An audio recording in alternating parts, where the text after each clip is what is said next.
Gente, boa noite a todos. Nós vamos fazer a nossa vibração inicial, primeiramente tentando nos desligar do mundo lá fora e tentando nos sintonizar com a vibração aqui presente, com esse ambiente que nos foi preparado, justamente para que tenhamos condição de bem compreender em toda a sua profundidade os temas que vão ser abordados nessa noite. Que, sobretudo, a inspiração não nos falte, a lógica, a coerência, o bom discernimento. Há aqueles irmãos nossos que, porventura, não puderam comparecer na noite de hoje, onde estiverem, e possam receber um fluxo de energia, de paz, de amor, que todos nós lhes destinamos, e que nossos colaboradores espirituais também possam estar presentes nos auxiliando, nos intuindo, nos ajudando nessa jornada. Que Deus nos ampare, nos abençoe, nos ilumine hoje e sempre. Que assim seja.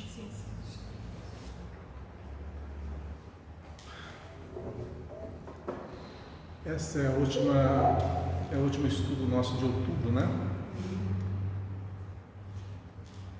Nós estamos no item 104 do livro Caminho, Verdade e Vida.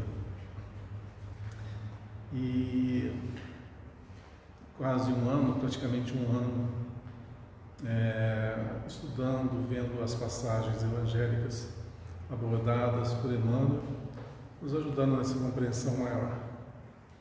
Então, esse item 104 fala sobre a espada simbólica. Simbologia quer dizer que não é literal, não é aquela coisa, né, aquela arma que eu estou falando. E espada seria o quê? Basicamente um movimento, uma ação de luta, né? Então, nós vamos dissertar sobre esse tema que está em Mateus capítulo 10, versículo 34, dito por Jesus. E esse é bem conhecido por nós. A gente pega de vez em quando uns aqui que a gente não conhece, né? Esse a gente conhece muito bem. Não cuideis que vim trazer a paz à terra. Não vim trazer a paz, mas a espada. Se a gente abordar literalmente esse tema, vai pensar que Jesus é o quê? Não é que justamente aquela pessoa que veio para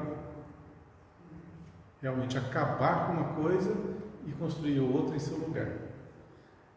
Em suma, é basicamente isso mesmo, mas não literalmente como a gente imagina, né? Não aquela luta corpórea um contra o outro. Basicamente é uma guerra individual que nós vamos travar. Cada um de nós vai travar. E quem que é o adversário? Vamos ler de novo, com calma, só para a gente saber quem que é o adversário. Não cuideis que vim eu, né, Jesus, ou seja, as suas lições, o seu evangelho, não veio trazer o quê? Paz à terra. Mas não vim trazer a paz, mas a espada, a luta. E a gente vai trabalhar com a gente mesmo, né? Se for essa coisa interior, a gente poderia deduzir de duas formas, ou com a sociedade ou com a gente mesmo. Mas vamos filosofar aqui. Vocês acham que Jesus veio para balançar os alicerces da sociedade ou do ser humano? Tem uma diferença, né? Tem uma diferença muito grande. Mas sabe o que eu acho? Eu acho que a partir da hora que a gente trava essa luta, a gente mesmo reflete em tudo. Sim, claro. Não é? Claro, totalmente. Agora, essa luta quer dizer o quê? Sair daquele ponto que a gente tanto estaciona, que é aquela zona de conforto. Se para mim está tudo bem, o resto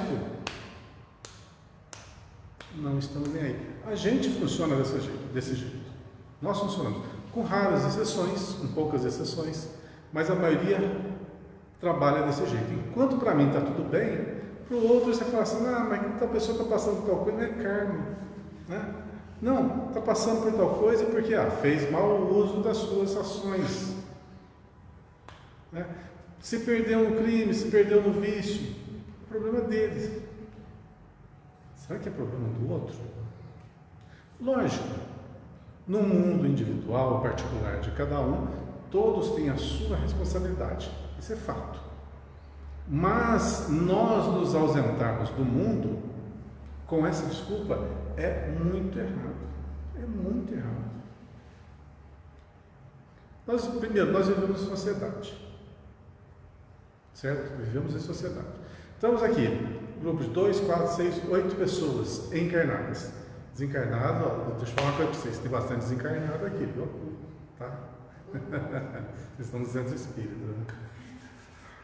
Então, nós estamos aqui em 8 encarnados. O nosso pensamento, o de cada um, influencia o pensamento do outro. Influencia no seu campo de ação. Influencia no seu modo de ser. Olha só. Como eu disse no comecinho, sempre salientamos no comecinho, é o seguinte: quando chegamos ao centro espírita, o ambiente já foi preparado pelos nossos amigos espirituais para nos receber. E ao adentrarmos aqui, vocês notaram que agora, do jeito que nós estamos totalmente diferentes do jeito que a gente estava lá fora? Se parar para pensar, como que nós estamos? Cadê a agitação? Cadê as responsabilidades, os problemas? Cadê as aflições? Por quê? Porque nós estamos influenciados pelo bem. E quanto mais de nós estivermos aqui presentes, imbuídos do mesmo ideal, mais um estará influenciando o outro. E a gente faz isso no sentido do quê? Educacional. Estamos aqui juntos para direcionar um trabalho de estudo, né? De estudo evangélico. Então, todos estão imbuídos do mesmo ideal, consequentemente, todos vão emanar essa vibração que vai atingir a próxima. Tá, vamos sair daqui então. Vamos para o mundo lá fora. Chega lá fora, o que acontece? É um torvelinho, né? É um liquidificador de emoções. Uma pessoa passa aqui desajustada, outra bêbada, outra drogada, outra em êxtase, porque saiu de um culto religioso, etc. Tem um mundo de sensações que estão ali pululando. Isso nos influencia? Influencia. Então, olha só, como que é interessante as coisas. Para que a gente se sinta bem ou para que a gente se sinta mal, depende só de um fator. O que nós queremos para nós. Se a gente sair daqui muito agitado, já com preocupações, baixando o padrão vibratório, vai assimilar com o padrão vibratório de outros condizentes. Então a gente pode sair desse local que está estável e pegar um outro que está no nível mais inferior e assimilarmos conforme a nossa predisposição. Então a gente sai daqui do local que estamos amplamente protegidos e vai para fora onde não há essa tamanha proteção. Estamos por conta. Estamos por conta. Aí que vem o X da questão. O que eu quero para mim? O que eu quero? Eu quero estar sempre estabilizado, em melhoria, em alta, para que nada de mais baixo possa me atingir. Tudo bem, beleza. Então eu quero estar em sintonia alta para que outras vibrações de outras pessoas não venham me afetar, de forma alguma.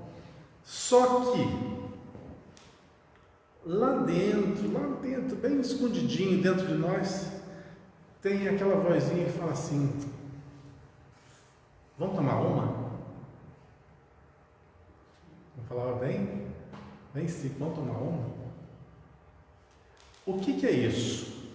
É aquela disposição que nós ainda temos, que nós cultivamos e que está dentro da gente. Muito bem, aí você cede. O que tem? Que mal há, né? Que mal há. E você vai por esse caminho. O que vai acontecer com o seu padrão vibratório? Depende. Depende de como você deixar se levar. Aí você deixa se levar pelas vibrações mais baixas, o que vai acontecer? Logicamente você vai se afinar e estar ali aberto às ocorrências que possam ser inerentes a essa vibração. Porém, é o seguinte: quando eu optei, vamos tomar que é a minha zona de conforto, aquela coisa que eu quero, aquela parte social que eu acho agradável para mim, na realidade não é tão agradável assim, mas que eu acho agradável para mim, então eu estou optando pelo mais simples, pelo mais fácil, pelo mais cômodo. E aí, logicamente, eu fico à mercê daquele plano vibratório. Só que eu tenho essa predisposição íntima, eu quero tomar uma, quero beber. Mas eu sei que se eu fizer isso, vai me fazer mal. Sei as ocorrências que podem advir dessa minha escolha. E eu falo assim: não, eu não vou por esse lado. É uma luta íntima? É uma luta íntima.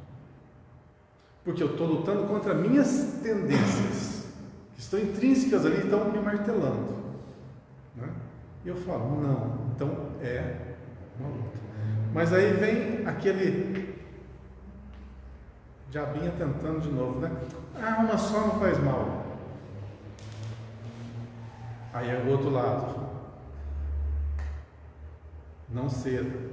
E fica essa, entre aspas, guerra, entre uma escolha e outra.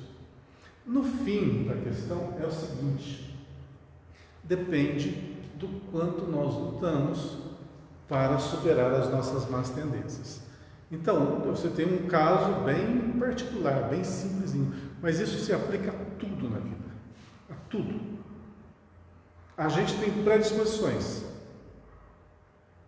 Alguns já passaram dessa fase, não as têm, mas a maioria as tem. Por exemplo, vamos falar uma coisa bem comum: honestidade. Quem que pode afirmar categoricamente assim, eu sou uma pessoa 100% honesta? Quem de nós? Difícil, né? Difícil afirmar. Por quê? Depende da condição. Depende da condição que nós tivermos. Às vezes, uma condição normal, eu estou na minha zona de conforto, beleza. Eu não preciso me servir do dinheiro de outra pessoa para o meu conforto. Então, eu falo assim: eu sou honesto. Eu não preciso disso. Não, isso aqui é errado. É fácil recusar. Mas e se eu falar assim: eu estou com um filho doente e eu estou sem dinheiro para comprar remédio. Eu trabalho em determinada loja, determinado setor, onde eu tenho acesso ao caixa. Desviar a atenção das pessoas e surrupiar algumas notinhas, aí ninguém vai ver. E eu vou pegar esse dinheiro e comprar o remédio para o meu filho. Muito bem, a pergunta que está é honesto? Não é. É lícito? Não é, mas é um atenuante, né? Viu? Como que é fácil testar a nossa honestidade? até onde nos toca, né? Até onde nos toca fundo. Então, talvez para adquirir esse remédio, né? Estamos aqui só filosofando, só vendo a história. Talvez para conseguir esse remédio a gente tivesse que ter um trabalho muito mais árduo para consegui-lo honestamente. E tem esse caminho que é muito mais fácil, né? E a gente poderia rapidamente resolver. Aí nós demonstramos realmente a nossa luta. A gente quer o quê? A paz, ou seja, aquela coisa mais fácil, que ninguém vai ver, simples, ou então você calçar a cara, ir lá no seu chefe, falar assim, eu sei que já fiz vale esse mês, mas eu preciso de mais um adiantamento, né? Para quem tem um certo orgulho, isso é muito difícil, é doloroso, né? Você se humilhar para pedir para outra pessoa que lhe ajude. Para uns, isso é coisa mais fácil, tira de letra. Para outros é super complicado. Então cada um de nós trava a sua luta íntima diariamente, em todos os aspectos. Nós citamos aqui um ou outro apenas, mas essa batalha nós vamos ver em todos os momentos da nossa vida. Jesus, ou seja, o Evangelho veio para nós para não dar-nos a zona de conforto, mas sim nos dar a condição de guerrear contra as nossas imperfeições. Sair dessa zona e realmente sublimarmos. Estamos aqui para isso, para melhoria. Então não vamos esperar do mundo uma mesa superlotada de facilidades. É sempre assim a vida, altos e baixos, altos e baixos, em todos os aspectos.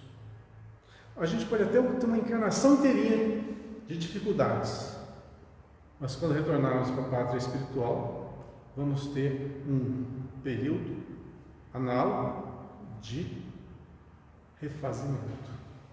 Então, altos e baixos fazem parte do nosso processo evolutivo. E o mundo foi feito para quê?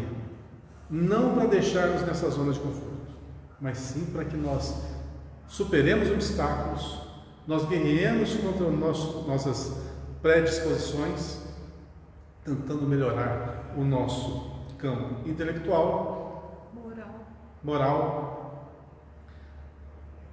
e acentuar nosso campo de ação. E eu falo que eu acrescento nesses dois alicerces que a gente sempre fala, intelectualidade e moralidade, que são os dois pilares da nossa evolução, mais um terceiro, fazendo um tripé aqui, que é a vontade. Vontade de sempre agir, de fazer, de criar. Vamos pegar como exemplo espíritos altamente evoluídos, pessoas altamente evoluídas. Vamos citar uma. Então, no campo espírita, vamos falar alguns expoentes espíritas. Ainda vivo hoje, Divaldo Pereira Franco, 94 anos, né? 94 anos. Não faz tempo, né? Está ativo? Tá. Trabalhou desde sempre? Sim. É feliz por trabalhar? É. Tem uma mente lúcida? Tem. Fez um bom trabalho? Foi privilegiado? Não. Teve assistência? Teve. Teve toda a assistência espiritual. Por quê? Porque ele proporcionou essa assistência. Porque se ele não quisesse, se ele não fosse disciplinado, não teria essa assistência. Merecimento. Tinha imperfeições como todo jovem tinha? Tinha. Superou suas más tendências? Superou. Tem defeitos ainda? Quem já assistiu os vídeos, as palestras do Divaldo, principalmente quando ele se solta um pouquinho mais, dá para ver algumas coisinhas ali que ainda precisa burilar. É gostoso falar dos outros, né? Falar mal dos outros. É muito bom, né? Imagina alguém assistindo o vídeo meu lá no YouTube. Ai, meu Deus do céu. Eu conheço aquele lá. Mas fazer o quê? Tem que enfrentar seus fantasmas. Mas todo mundo tem seus defeitos. Todo mundo tem suas imperfeições e está aqui para burilá-las, né? Para a gente superá-las. Imagino, no meu caso, se eu não abraçasse essa exposição, eu faria algum trabalho?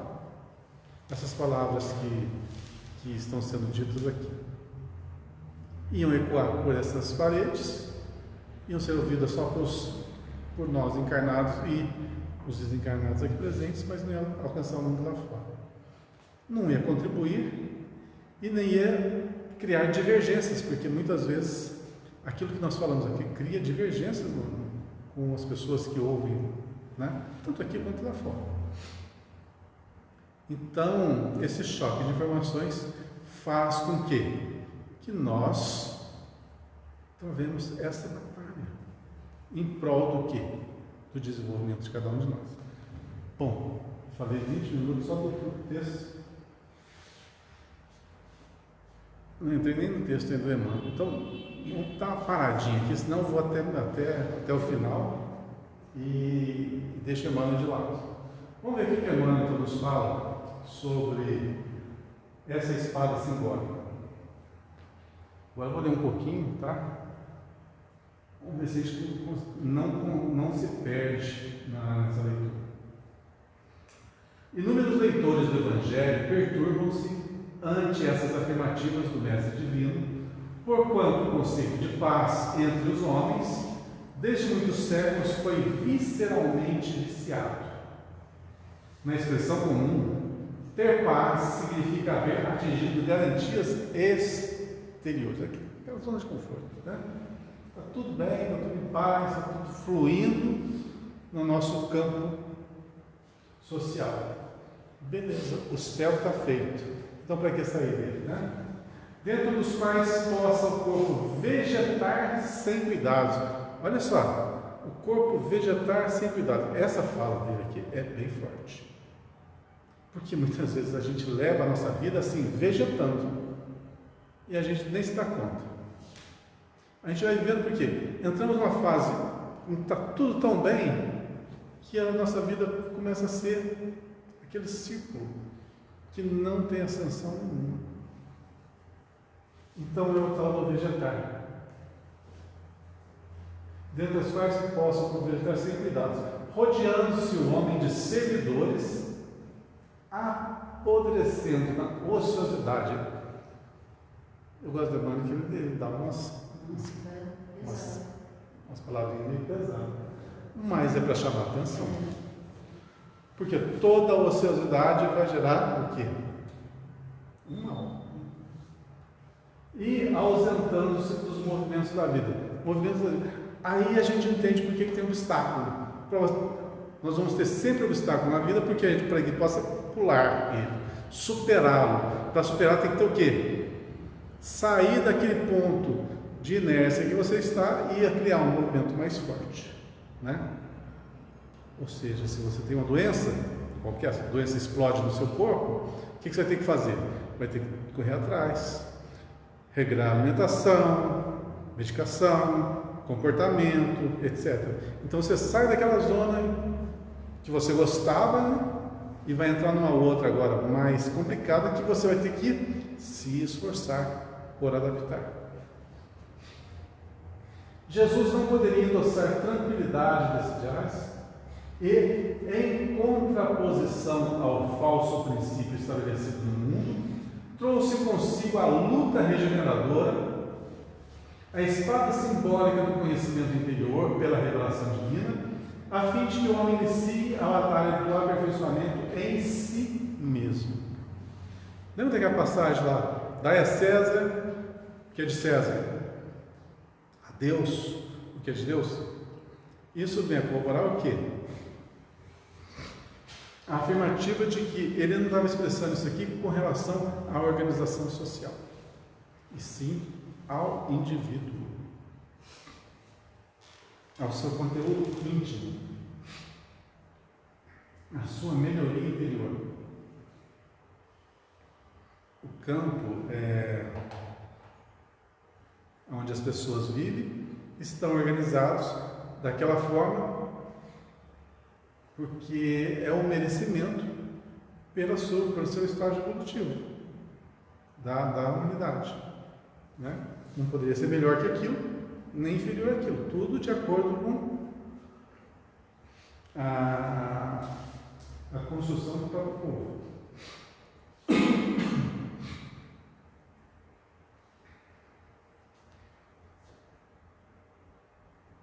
O Mestre veio instalar o combate da redenção sobre a terra. Desde o seu ensinamento primeiro, foi formada a frente de batalha sem sangue, destinada à iluminação do caminho humano. E ele mesmo foi o primeiro a inaugurar o testemunho pelos sacrifícios supremos. Bom, nós já falamos algumas vezes um pouquinho sobre a dificuldade que foi de Jesus voltar ao plano físico, né? Ele renascer aqui entre nós, né? Foi uma longa e exaustiva batalha para tal. Então, seria tão mais cômodo se Jesus, que é o governador espiritual do nosso planeta, falasse assim, mandasse o assessor dele lá, vai lá, assessor, nasce lá e dá um jeitinho no povo. Não é mais fácil? Por que ele, que é o cara, né? Era o responsável por esse planeta, desde o primórdio, desde o início. Ele se fizera homem, ou seja, ele veio a renascer entre nós. Saiu da sua zona de conforto, abriu mão do que tinha em benefício do próximo. Tudo, absolutamente tudo que o Cristo fez foi exemplo para nós. Tudo. Todos os seus passos. Desde antes do nascimento, na manjedoura, né? Só a preparação que tem nesse livro, né? Você também a preparação do planeta para a vinda dele, para a descida dele, como eles falam no livro. É uma coisa absurda, não é? Essa preparação. Eu acho que eu não comentaria tudo que aconteceu. O restante está igual. Chegar na carne, dar descarrar na carne e ficar ali. Isso é o grosso modo falando. É um mundo que teria condições de suportar tudo. Na moral, para exemplificar aquilo que ele trouxe. Principalmente naquela época, né? Uma época muito bárbara. Apesar do plano físico ter sido assim higienizado naquela época, né? Ou seja, os grandes malfeitores da humanidade já não estavam encarnados. Eles foram afastados e mesmo assim os que ficaram, os que foram os contemporâneos, eram muito atrasados ainda. Então, apesar de ter sido toda modificada a psicosfera ali do planeta, ainda é um planeta muito atrasado, de pessoas muito primitivas, muito ingênuas, muito ignorantes. Talvez, vamos pensar aqui, por isso o acatamento tenha sido grande, gigantesco. Por quê? As pessoas eram simples e humildes, eram massacradas por uma minoria, né? Geralmente só quem tinha o poder ali eram poucos. A população mesmo era pobre, e oprimidas ainda, né? Eram pobres e oprimidas, eram constantemente em tributos e por qualquer coisa eram presas, eram espoliadas, escravizadas. Quer dizer, era a linha ali entre uma vida mais ou menos normal E o caos completo era muito tênue, muito tênue. Então era um povo que não tinha esperança. E vem alguém com o magnetismo que o Cristo tinha. Já era uma coisa que hipnotizava, né? Trazendo ao mundo a notícia que Deus é amor. Eles não tinham essa visão, que Ele é Pai, que todos nós, todos somos iguais, e que existia um reino dos céus para aqueles que fossem bons. Dá uma motivada, né? A vida está ruim, chega aí, te dá uma esperança, fala, poxa, vou por esse caminho, né? Com certeza, então, ele modificou os alicerces do mundo, mas e exemplificou que esse alicerce era interior e não exterior. Muitos identificavam as suas palavras como se fosse um mundo exterior mesmo, onde eles habitavam. Era difícil conceber um outro mundo, né? Alguns pensavam uma divisão terra-céu, né? Paraíso, né? Paraíso. Mas Jesus estava se referindo ao quê?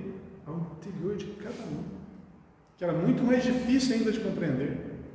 Quando você fala assim, o reino dos céus, depois da vida tem um reino lá que é tudo bonitinho, todos somos iguais, todo mundo é bom. É muito fácil você criar uma similaridade entre o plano físico e o plano espiritual. Você tira todos os defeitos daqui, cria um plano aqui, conforme a nossa concepção de justiça e de amor. É nesse plano que nós vamos viver. Mas Jesus não veio falar desse nem desse, veio falar desse. Muito mais difícil de entender. Há quase 20 séculos vive a Terra sob esses impulsos renovadores. E ai daqueles que dormem, estranhos ao processo santificante. Um tema que eu sempre gosto de falar é os que dormem. Porque é uma coisa muito atual, muito atual. O que quer dizer esse negócio aí? Os que dormem. Os que dormem nos sentidos da matéria. Vivem a vida material. Vivem apenas pelos gozos que a matéria pode fornecer. Por exemplo, se eu tenho uma posição financeira estável e boa, ótimo. Se eu tenho uma família, um relacionamento estável e bom, conforme eu sempre imaginei. Ou se tem uma vida mais assim, aberta, conforme eu imaginei, está ótimo. Tenho minhas posses, meu carro, minha casa, dinheiro no banco, etc. Está ótimo. O que mais? Tenho um certo grau de conhecimento que para mim está ótimo, não preciso saber de mais nada. Para mim está interessante. É o que eu preciso. E vive essa vidinha só entre isso. Esses são os que eu chamo os que dormem. Nós viemos para esse mundo para isso. É isso então? Você vem, nasce, leva um tempão para você atingir a fase adulta. Nisso você tem que ir para a escola, aprender, estudar, chega na fase adulta. Aí você fala assim, nossa, agora é independência, agora vou ser o que eu quiser. Aí você trabalha um pouquinho, conquista aquilo, alguns nem trabalho, já conquista aquilo logo de cara, e vive aquela vida linear, vai envelhecendo, chega lá no finalzinho e fala assim, puxa vida, a vida não era nada que eu imaginava. E morre, e acabou. É isso. É preferível ter obstáculos a vida inteira e chegar lá no final sofrido, cheio de cicatrizes, dolorido, mas com um salto evolutivo gigantesco, do que ter vivido uma vida mansa, calma, suave, sem ter melhorado em absolutamente quase nada. Então, os que dormem são os que dormem nos sentidos, os que dormem apenas nas suas predisposições íntimas, sem avançar no seu campo intelecto, sem avançar no seu campo moral. e sem fazer uma obra que seja pelo próximo. Esses são os que dormem.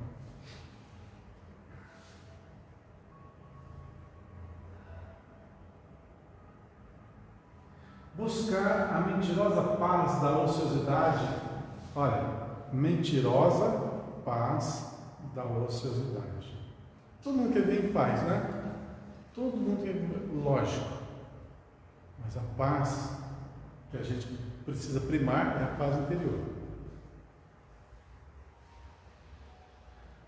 Buscar a mentirosa paz da ociosidade é desviar-se da luz, fugindo à vida e precipitando a morte. Fugindo da vida, deixando de viver. E o que nós podemos caracterizar por viver? Fazer o seu melhor em todos os lugares, por si e pelos seus, e pelo seu semelhante. Desenvolver, sempre desenvolver, fazer, contribuir.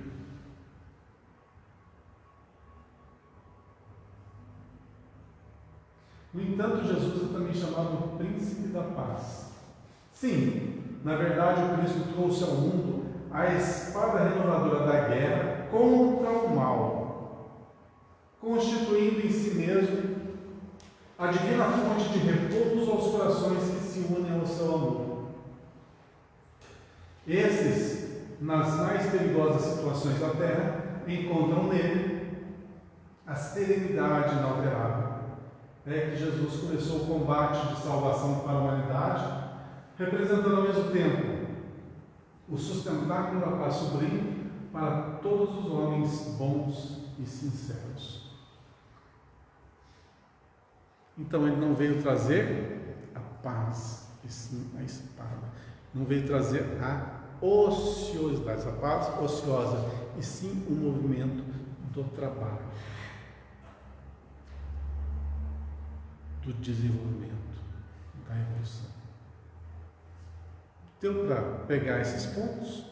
Ou ficou alguma coisa ainda que dá para se explorar nessas conjecturas? Isso tudo é um processo muito longo, né? A gente ter tido contato com tudo isso aí, como alguém trouxe, que a gente estava lá de certa forma, estava do lado de lá ou estava encarnado. E até a gente simular isso tudo, entender realmente que a ilusão que é a matéria, que ela, se você não souber trabalhar ela, acontece por isso que você acabou de falar. E a gente colocar em prática é um processo muito longo.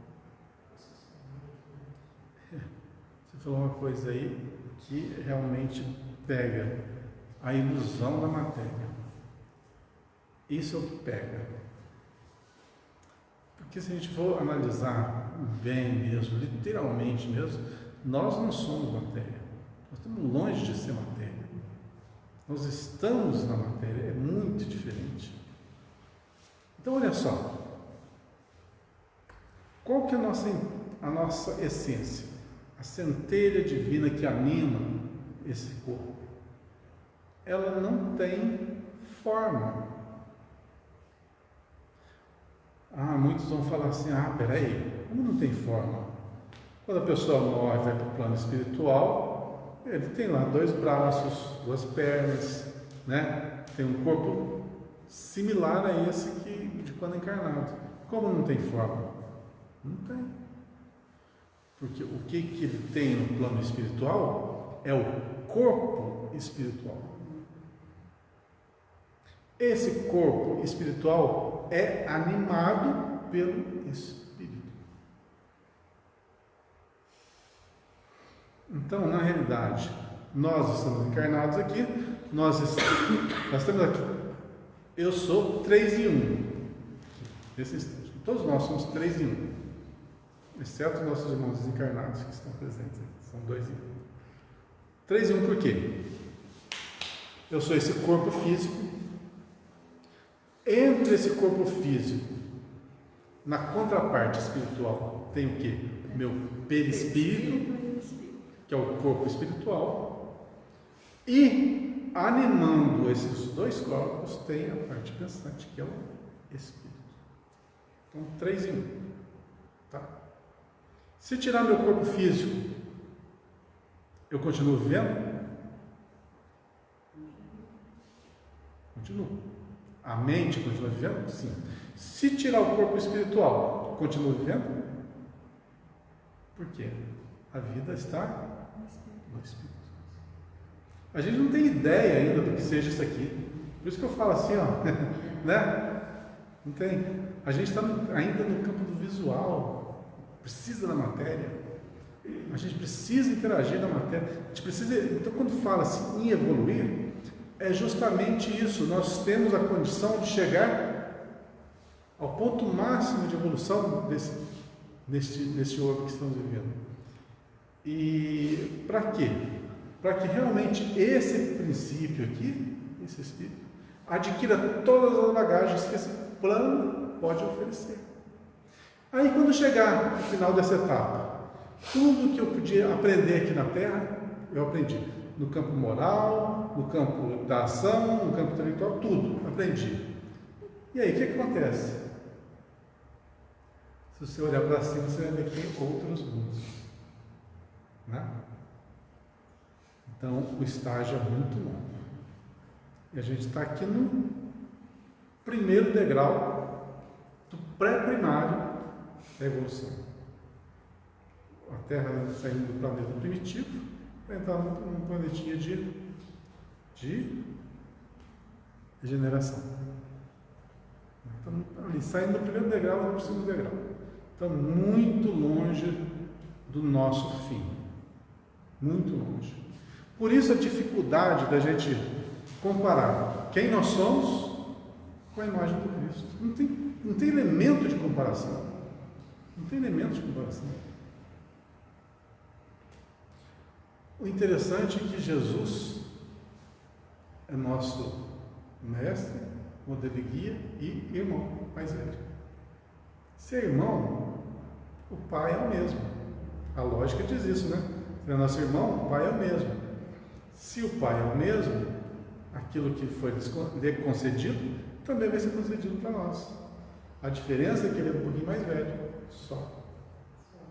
É a mesma coisa comparar aquele jovem que já está na faculdade, lá nos seus 20 anos de idade, e os pais acabaram de conceber um irmãozinho que está lá ainda recém-nascido. Qual que é o elemento de comparação? A distância é muito grande, né? Mais ou menos essa comparação nós para com Cristo. Beleza? Terminamos aqui? Vamos para o próximo? Foi legal esse tema, né?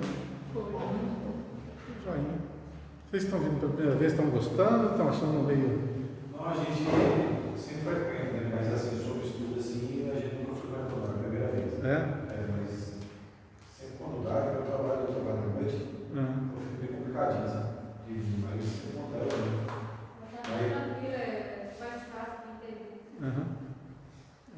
O único problema aqui é que o pessoal fala demais. O pessoal fala demais. Eu não falo quase nada. Mas eu resolvi para a gente escutar mais, tá? É verdade. Bom, vamos lá. 105º, né? Nem todos. Isso que nós vamos ver está em Lucas, capítulo 9, versículo 28. Nem todos.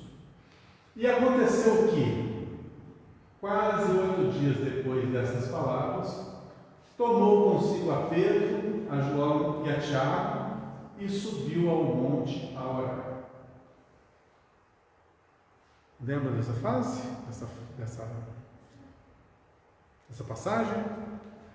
E aconteceu que, quase 8 dias depois dessas palavras, a gente teria que ver a parte anterior, né? Tudo bem. Tomou consigo a Pedro, João e Tiago, e subiu ao monte a orar. Se for o que eu estou pensando, é a transfiguração do Tabor. Se for o que eu estou pensando. E por coincidência, essa semana, não sei se foi na palestra de João Divaldo, acho que foi na palestra de João Divaldo. Não tem nada, ouvi hoje cedo.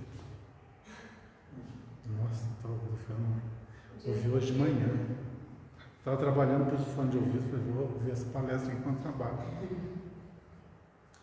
E aí ouvi justamente o Divaldo dissertar sobre essa transfiguração. Vamos ver se é mesmo? Então vou começar agora pelo Emmanuel, depois a gente vai dissertar.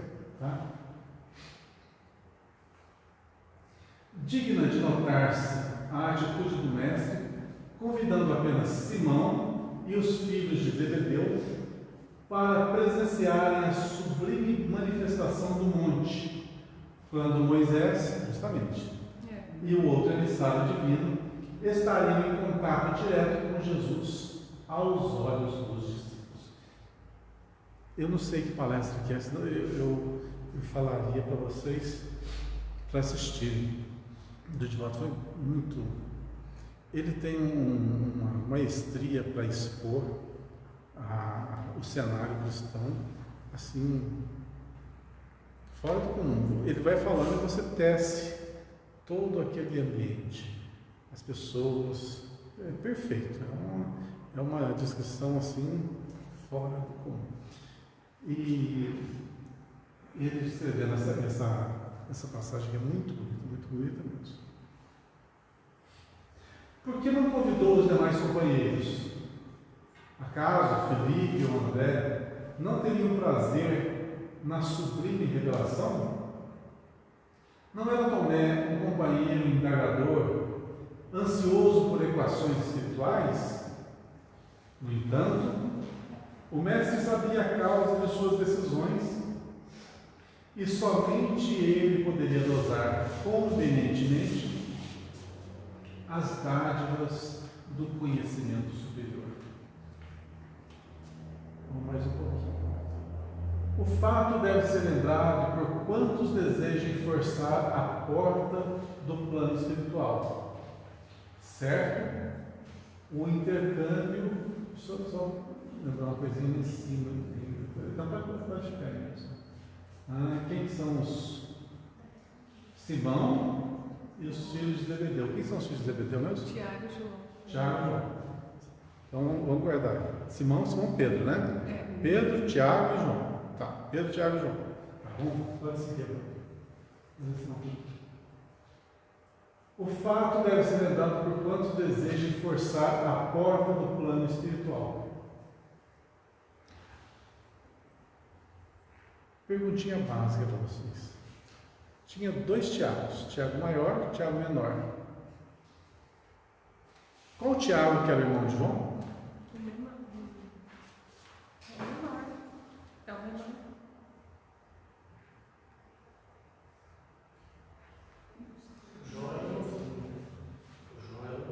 João era o caçula. Boa lógica. E aí, não? Menor. Não, maior. Maior? Tiago maior. Nunca mais esqueceu. Ponto mais. Ponto mais. Então, Simão Pedro, Tiago maior e João estavam muito presentes.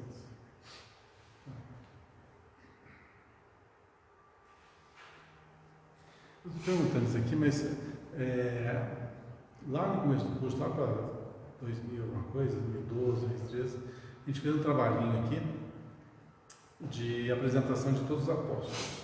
O pessoal ia pesquisar na internet, alguns livros, todos os apóstolos e citar as características básicas deles, a linhagem e atuação, onde que atuou e, por final, como que foi o desenlace, né? Como foi a sua morte. Então, aí a gente sabia um pouquinho de cada um.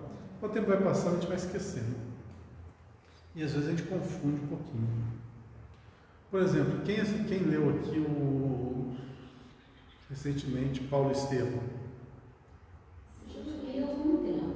Faz tempo já? Não é recente. Já leu? Faz tempo. Vocês lembram quem que foi o primeiro apóstolo a morrer?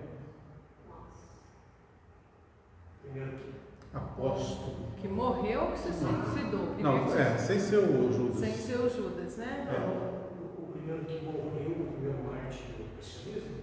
Não, o primeiro apóstolo, dos 12. Não sei. Eu sei que o último foi João. O último foi João. O primeiro foi Tiago. Tiago. O maior? É isso que eu queria saber. Pois é, maior. Deixa eu ver. O João foi o único que morreu de Eu acho que foi o maior. Eu acho que foi o Tiago O maior. Tiago maior era o seu mais velho? É isso? Por isso que era o Tiago maior, o Tiago menor? Que era o mais velho? Ah, não sei, não lembro Isso mais. também não tem? Não lembro. Também, né? Tinha tanto Tiago lá, porque Pois é. tinha o Tiago maior. É tão complicado ler o Evangelho, porque Cada hora é um nome, né? tinha 3 Tiagos. É esse aí que morreu. Tiago, filho de Zebedeu, foi o primeiro a morrer. Tá, então. Consultou o Google, né? Gostou? Eu. Se fosse dois de dois, ia dar mais trabalho, né?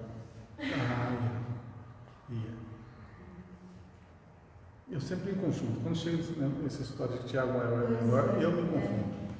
Porque eu li uma coisa no Sobrinho Peregrino, que você viu. Eu li uma coisa lá no Paulo Estevam e algumas informações entram em choque. Entraram em choque. Não sei se eu que compreendi errado ou as informações não bateu. Eu preciso dar uma lida de novo, que toda vez que eu falar de Tiago, eu dou uma enroscadinha. Será que nesse livro que você indicou agora para a gente no último, do Shaolin, que eu perguntei para você se era um texto de todos os apóstolos, será que ali não vai identificar nada? Ainda não Tem alguns detalhes. Tem alguns detalhes, sim. Por exemplo, eu li recentemente sobre Judas, sobre o Tomé. Então fala um pouco da origem deles e das características deles. Né? Principalmente a última que eu li foi do Judas Iscariotes. E cita alguns detalhes, sim. Por isso que eu achei tão bom aquele livro. Eu não comecei a ler. É bom, muito bom mesmo. O que eu estou falando? Agora eu perdi o contexto. O que eu estava falando do Tiago? Onde que eu estou aqui?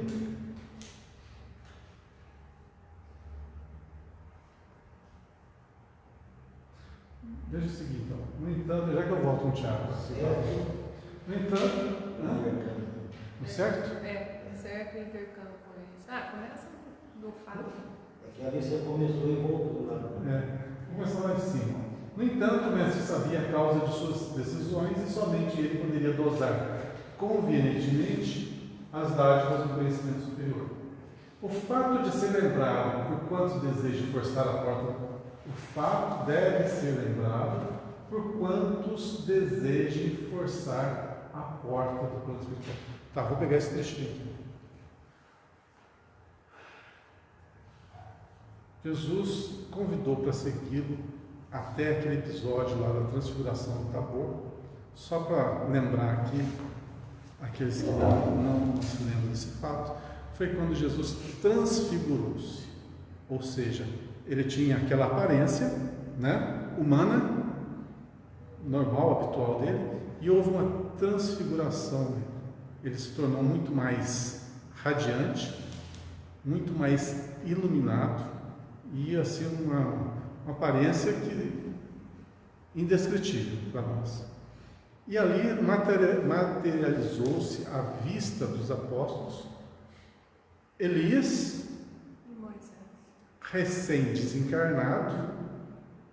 Como assim Elias recém-desencarnado? Ele tinha morrido há 500 anos atrás.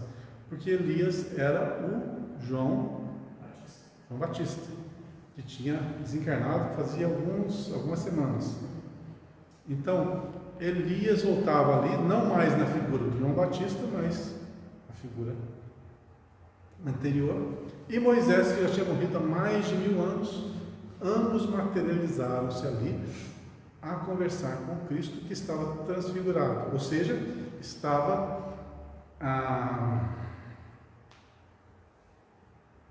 dando mais vazão ao seu potencial angélico. Se é que posso me expressar assim.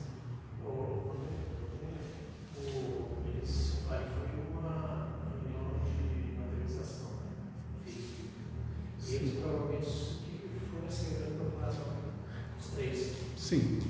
O fato segundo narra a história, que quando Jesus subiu a orar, é isso mesmo, se estiver equivocado, vocês me corrijam. Eles adormeceram, não foi isso? Agora não sei se adormeceram quando Cristo estava para ser preso. Não, ele também. Também, né? No caso aí eles adormeceram enquanto Cristo estava. Eles não chegaram a adormecer, a dormir. Na outra situação, sim, eles dormiram. E esse aí eles só.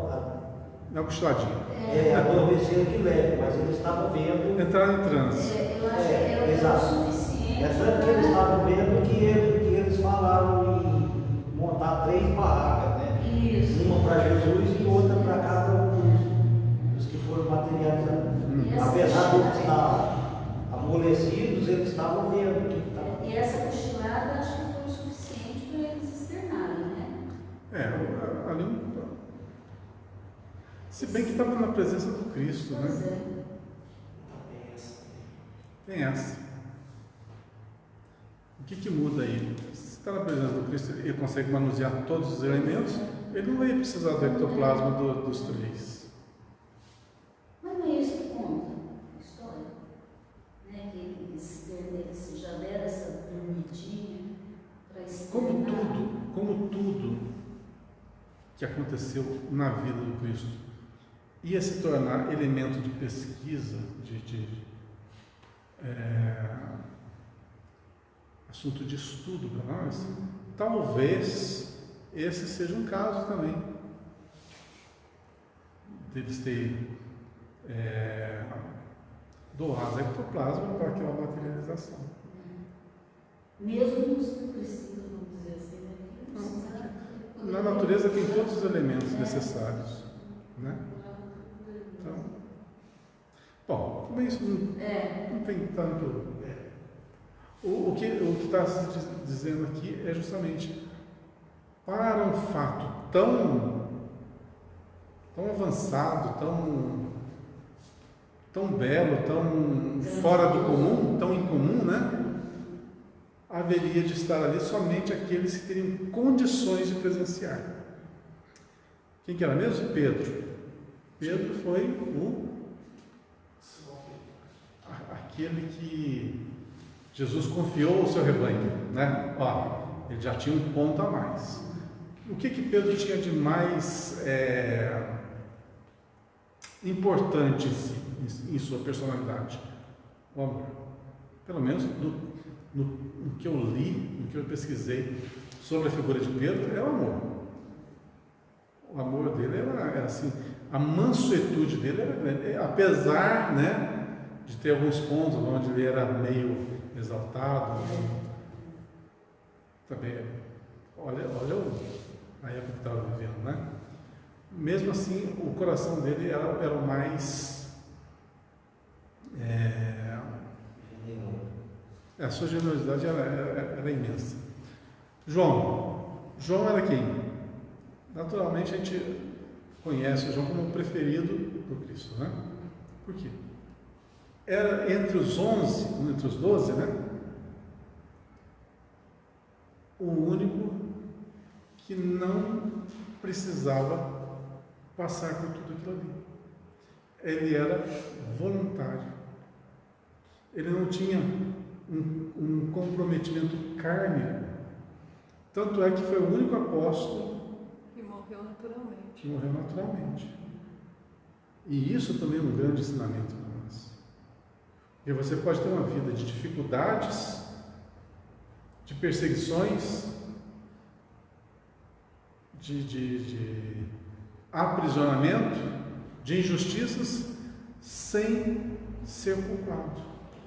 Então você pode ter uma encarnação onde nós chamamos essa encarnação de... Como é que chama esse tipo de encarnação? Missionário, missão. De missão. Acho que em uns livros da série psicológica da Joana, acho que é um deles que fala que os 3 pilares do nosso planeta é Jesus, João e Maria. Jesus, Francisco. Não, o João e Francisco. Ah, sim. Posteriormente. Sim,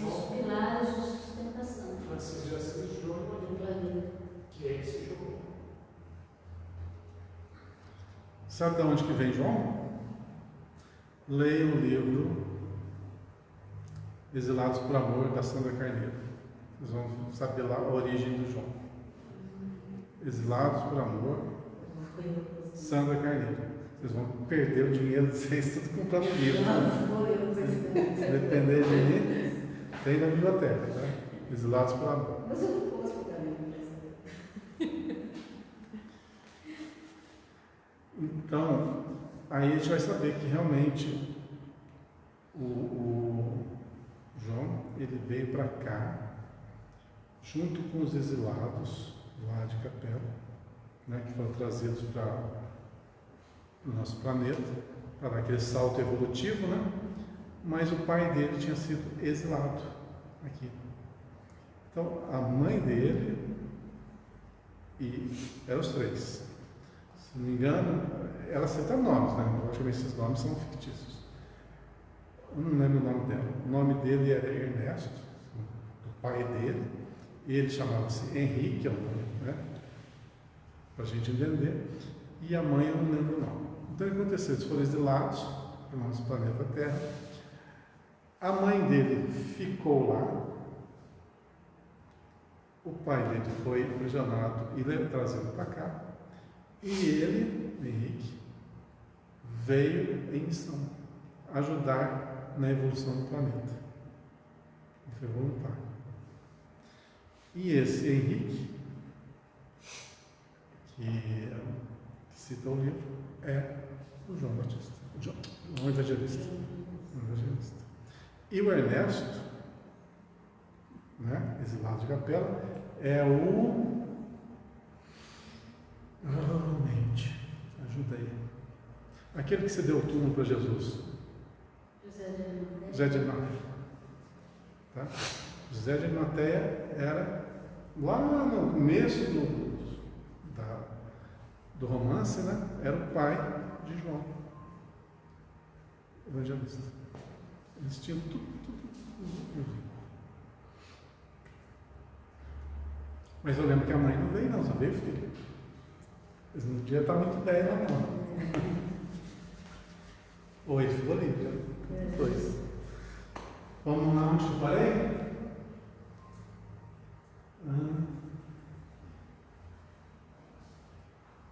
Acho que é certo o intercâmbio, né? Eu acho que agora é esse trecho aí. Tinha falado ali. Fato experimentado por quanto desejo forçar no plano espiritual. Eu vou de um assunto, vou para o outro e me perco. É o seguinte, os três tinham já um nível maior para poder estar presente naquele evento. É isso que eu queria arrematar, tá? Por isso que eu falei que do João, né? Ele é oriundo de outro planeta, como voluntário. Pedro, coração tinha, e Tiago, maior. Eu não tenho tantas informações sobre o Tiago.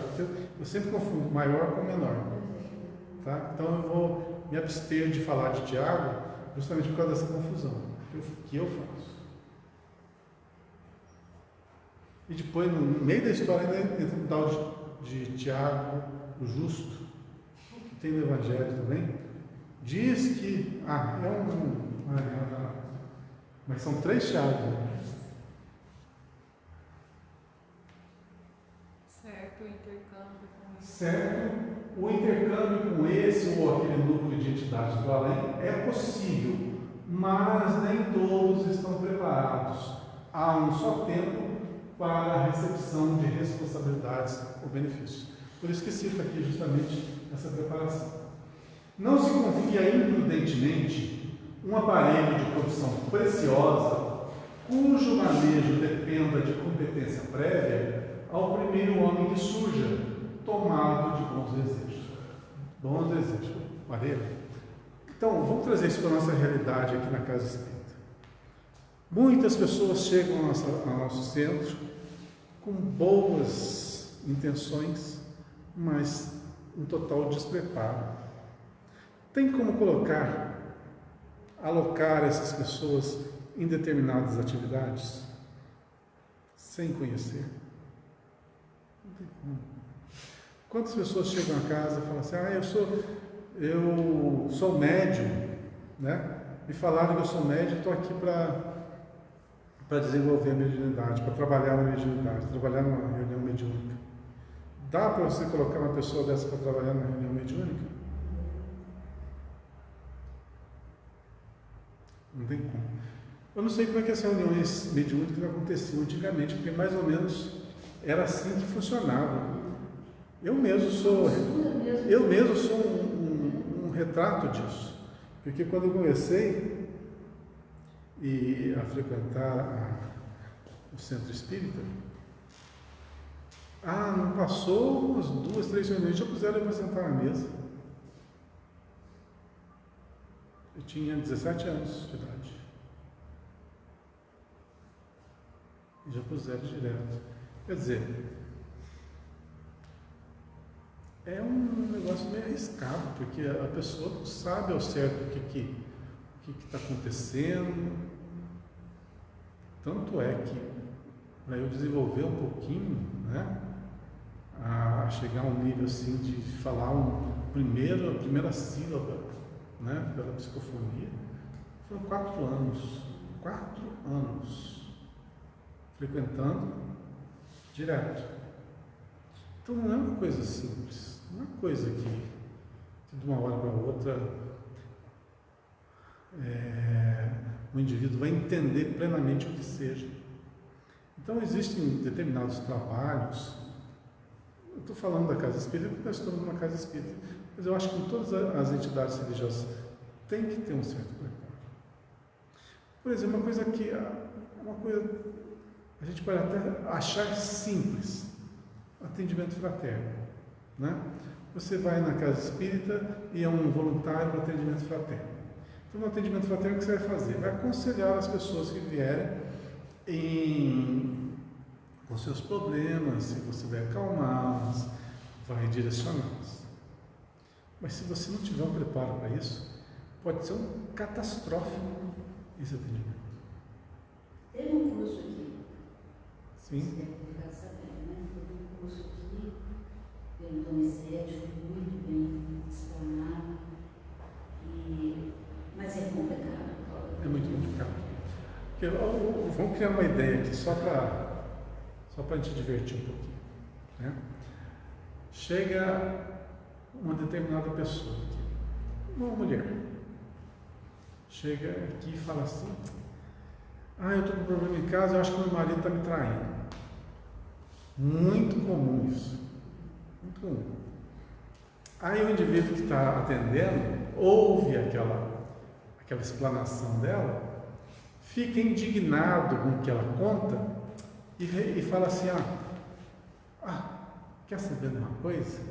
Você está fazendo isso, você faz da mesma moeda, paga da mesma moeda. Tudo isso foi falado nesse curso que a gente fez. Quer dizer, você assume o lugar, as dores da outra pessoa e age como você agiria, talvez, né, erradamente, num determinado processo. Olha, isso prova a ingenuidade, a infantilidade e a falta total de preparo e o comprometimento, que é pior. Porque tudo que você faz, que você adentra o universo de outra pessoa e o modifica, você é responsável. Por isso que foi falado aqui que tem certos assuntos que o atendente tem que ficar meio que em cima do muro. Você não pode tomar partido de jeito nenhum. Em cima do muro, literalmente. Aconselhar, eu não gosto nem dessa palavra, eu não gosto da palavra conselho. Eu acho que a gente Orientação. saber auxiliar. Aconselhar não, mas tem certos casos que você tem que ficar em cima do muro mesmo, orientar da melhor maneira possível, mas em cima do muro. É similar ao que acontece, por exemplo, numa reunião mediúnica, onde o doutrinador, né, o encarregado da reunião, vai dialogar, né? Não fala mais doutrinador, fala dialogador, né? No fim é a mesma coisa, mas vamos usar um termo mais atual. O dialogador vai conversar, né, com o espírito que está comunicando através do médium. Então ele já tem aquele despreparo de pender para um lado ou para o outro.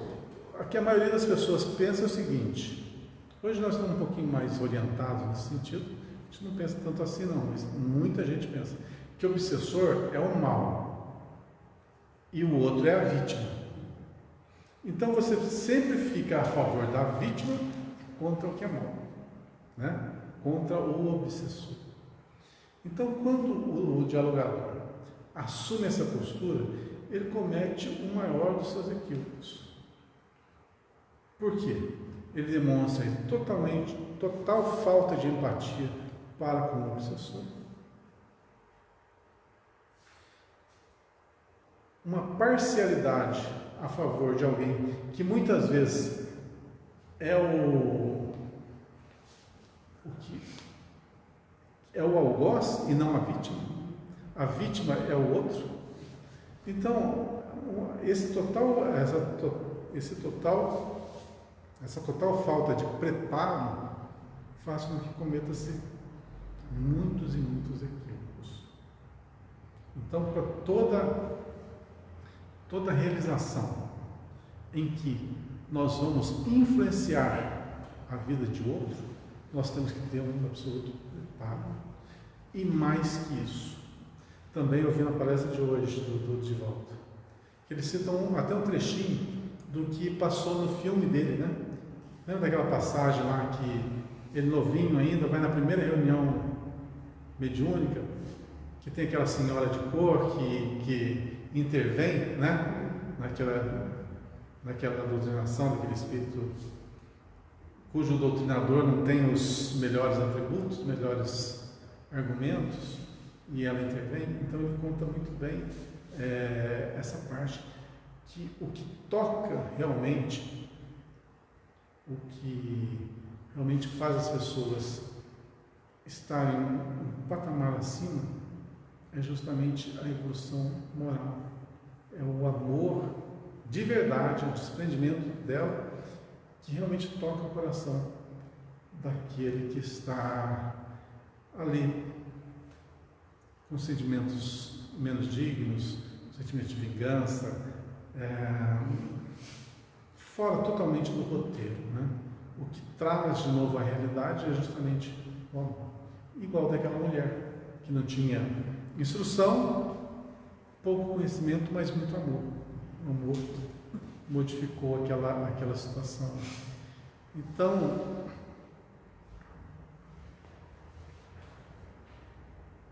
nós estamos falando do preparo, né? As pessoas estarem preparadas para determinada ação, determinado trabalho. É como você entrar numa empresa também. Você entra numa determinada empresa, se você não sabe o mínimo do serviço que te espera, como que você vai ter um bom desenvolvimento, um bom desempenho? Não vai ter grandes dificuldades. Se você for um pouquinho acima da média, você se adapta rápido. Se você não for acima da média, ou não tiver uma facilidade com aquele tipo de trabalho, você não vai se adaptar e não vai conseguir exercê-lo. Então, na vida também, precisamos estar preparados para a recepção de responsabilidades e também de benefícios. Não se confia imprudentemente um aparelho de produção preciosa, cujo manejo dependa de competência prévia ao primeiro homem que surja, mesmo que tomado de bons desejos. Foi aqui que eu parei, né? Não se atraiçoa impunemente a ordem natural das coisas. Quer dizer, não se pula etapas. Nem todos os aprendizes e estudiosos receberão do além, num pronto, as grandes revelações. Cada núcleo de atividade espiritualizante deve ser presidido pelo melhor senso de harmonia, esforço e afinidade. Vamos pautar aqui, ó. Cada núcleo de atividade espiritualizante. Núcleo, vamos entender que é a reunião de determinados agrupamentos de pessoas, tá? Nesse núcleo deve haver o quê? Harmonia, ou seja, a harmonia ela se encontra quando os pensamentos são iguais. Estão na mesma Sintonia. Esforço. Sem esforçar, sem você ter a vontade, nada sai do lugar. É aquela história. Tem um trabalho a ser feito ali. Você sabe que tem aquele trabalho para fazer. Você pensa nele, mas você não se movimenta para fazê-lo. O que vai acontecer? Nada. Né? Mesmo que você saiba, se não tiver ação, nada sai do lugar. Então tem que ter esforço e afinidade. O que seria afinidade? Afinidade, os mesmos propósitos. Né? Nós temos afinidade porque temos os mesmos objetivos, os mesmos gostos. Tipo assim, vamos fazer uma festa. Beleza? Eu gosto de música tal. Outra pessoa gosta de música tal. Ó, não vou falar os ritmos não. Uma música tal, outra música tal. Tem afinidade? Não. Um gosta de música romântica, outro de música agitada. Vai dar certo? Não vai dar certo.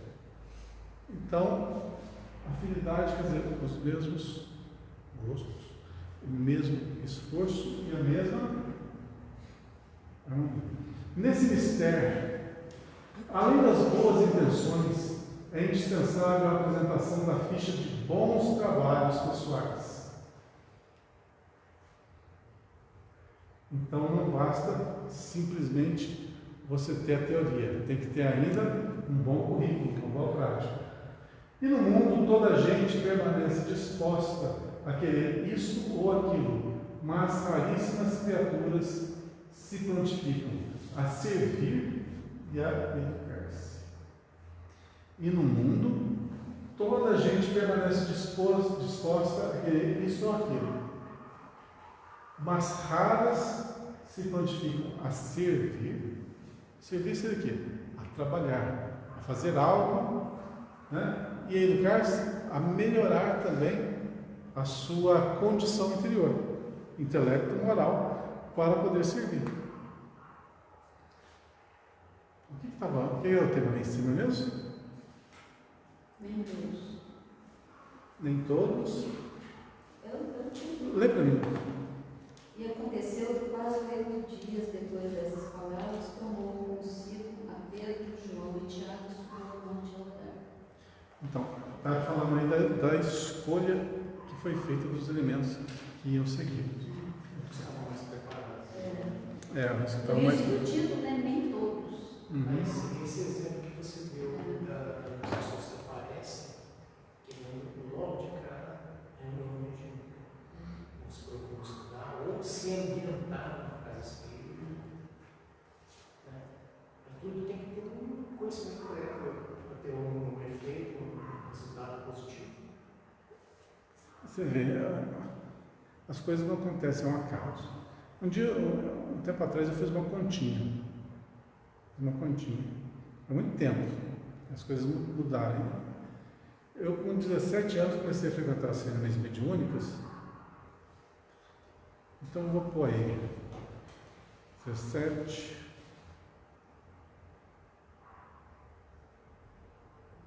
Vou pôr 30 anos. 30 anos de reuniões mediúnicas. No começo eu frequentava mais ou menos 2 a 3 por semana. Eu vou falar uma por semana, só para ficar fácil de a conta. Coisa de muito. Uma reunião por semana. 54 semanas no ano, dá 54 reuniões mediúnicas. No ano. Dava mais, vou falar uma por semana. 10 anos, 540. 30 anos, 1.620 reuniões. Mas dava mais, porque eu estou falando uma por semana. Eu lembro uma vez que eu fiz em 8 dias 7 reuniões mediúnicas.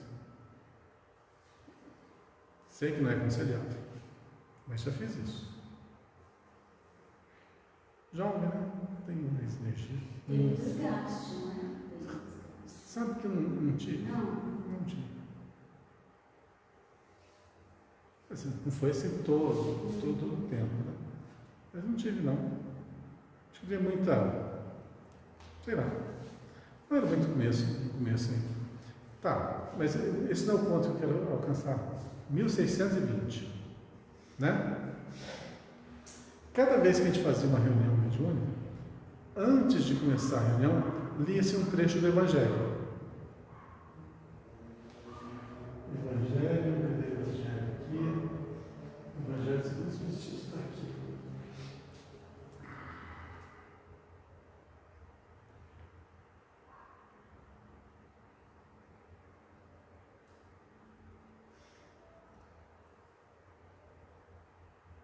Abrir aleatoriamente. Aleatoriamente. Tem mais ou menos umas 400 páginas.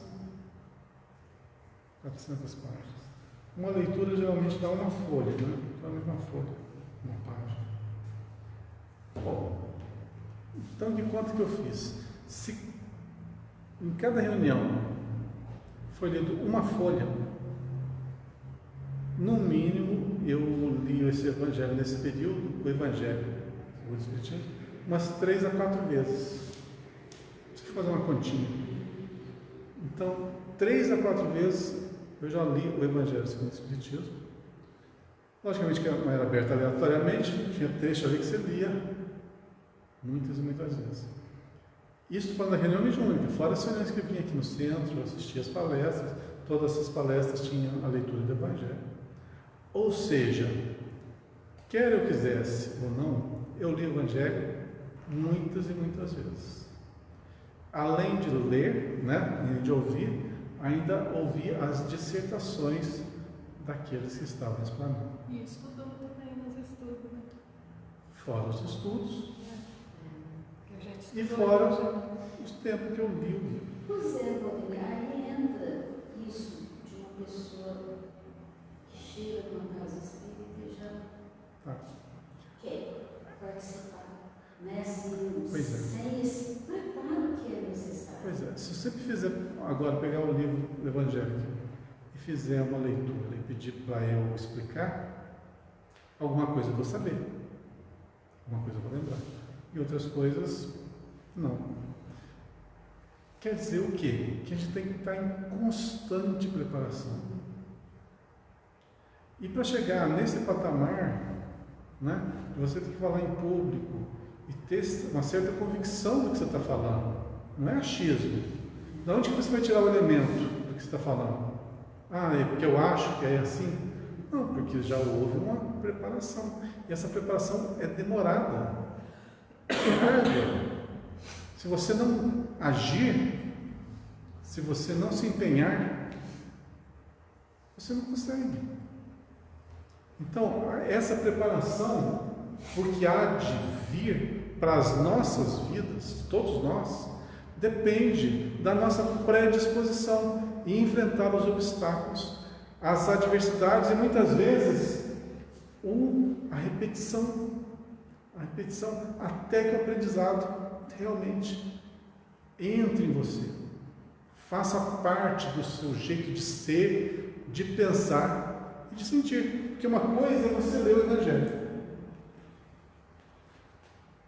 outra coisa é você captar a essência e ela fazer parte de você. E muitas vezes precisamos ler, reler, outros falarem, Para a gente entender. explanarem, exemplificarem, para que a gente compreenda. Veja só, nós estamos há quase 1h30 aqui, falando sobre 2 trechinhos pequenininhos do Evangelho, falamos tanto tempo e não fizemos nem sequer uma leve introdução do conteúdo que está abordado ali. Dá para se falar muito mais. Vocês podem ver que eu li esse trechinho do Evangelho aqui, pulando partes muito importantes, muito essenciais. Porque se eu fosse falar detalhe por detalhe, Não dá tempo. a gente ia estar à noite. Porque dá para pegar, por exemplo, que eu peguei ali, ó. O fato de ser lembrado por quantos deseja forçar a porta, o fato deve ser lembrado por quantos deseja forçar a porta do plano espiritual. dá para a gente discorrer muito, muito, muito sobre isso aí. Muito mais. Só sobre aquele trechinho. Então, o preparo nosso é constante. Agora, uma dica para todos nós. Tudo que nós aprendemos no Evangelho, no Livro dos Espíritos, na Gênesis, no Céu e Inferno, qualquer livro da codificação espírita, ou nos demais livros que a gente lê, é o seguinte: aprende a lógica de tudo, a filosofia que está intrínseca ali, mas nunca deixe de fora desse contexto o amor, o sentimento, porque é muito fácil a gente se enganar quando das lições a gente tira apenas o aprendizado e não introjeta no nosso coração o sentimento que está ali por trás. Já vi muitas pessoas se desviarem do caminho, sendo assim altamente conhecedoras dos livros da codificação, dos livros do Chico, e mesmo assim desviaram-se do caminho, porque aprenderam o quê? Apenas a história e a ciência, e deixaram de lado a religião, a parte principal. Então o que acontece? É a mesma coisa que você está em alto mar, cercado de água e não poder beber, e morrer de sede. Então nós precisamos aprender a sorver de todas essas lições aonde que está o amor. Em cada fala do Cristo, sentir o amor que está ali por trás. E saber que amor não é aquele amor que nós aprendemos, não. É algo muito maior.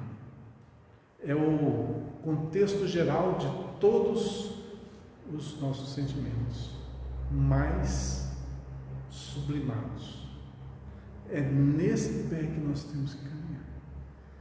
Compreender a ciência por trás, a filosofia que faz com que questionemos e cheguemos a uma racionalidade, mas não deixar nunca que o sentimento nutra o nosso coração, porque um coração desnutrido só vai fazer com que a mente se encaminhe para caminhos diferentes, o que dá-nos o norte de chegar a Deus é o coração, é o amor, é o sentimento.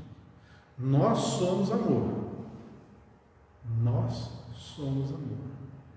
E o amor é como um rio que vai se direcionar para o mar.